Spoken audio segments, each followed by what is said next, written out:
2,500 years ago in a royal palace in northern India, a child was born who would one day ask the deepest question of all: why do we suffer, and how can we be free from it? That child was Siddhartha Gautama. The world remembers him as the Buddha. Born into wealth and comfort, Siddhartha's father, a king, wanted to shield him from the harsh realities of life. Inside the palace walls, he knew only pleasure, music, and beauty. But as he grew older, curiosity pushed him outside, and what he saw changed him forever.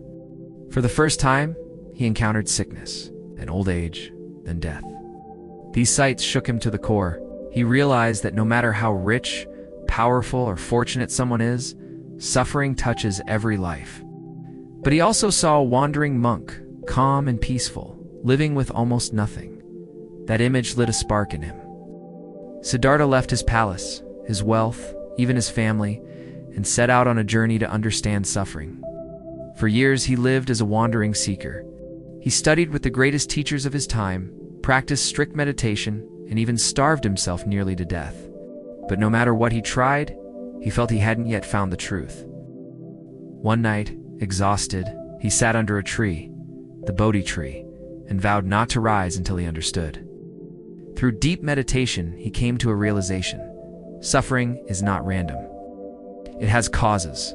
Desire, attachment, ignorance, these are the roots.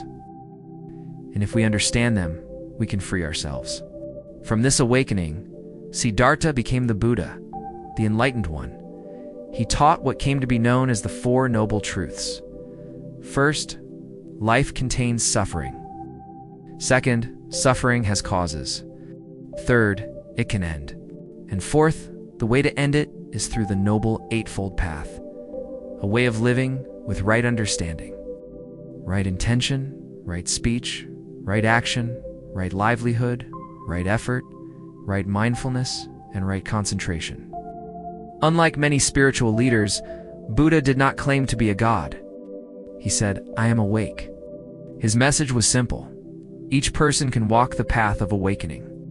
No sacrifice to deities, no blind rituals, just self-discipline, compassion, and clarity. For 45 years, he wandered across India, teaching kings and peasants alike. He built a community of monks and nuns, but also spoke to ordinary people, farmers, merchants, even outcasts, showing that enlightenment was not reserved for the few, but open to all. The Buddha died around the age of 80, but his teaching, the Dharma, spread far beyond India. It shaped Asia's cultures, from Sri Lanka to China, from Tibet to Japan. And today, millions around the world look to his words for peace and guidance. At its heart, Buddhism is not just a religion. It is a way of seeing life clearly, to recognize suffering, to understand its causes, and to let go of the chains that bind us. The question Buddha asked is timeless. Why do we suffer? And his answer still echoes. We suffer because we cling. We find peace when we let go. That is why he is remembered as the seeker of freedom from suffering.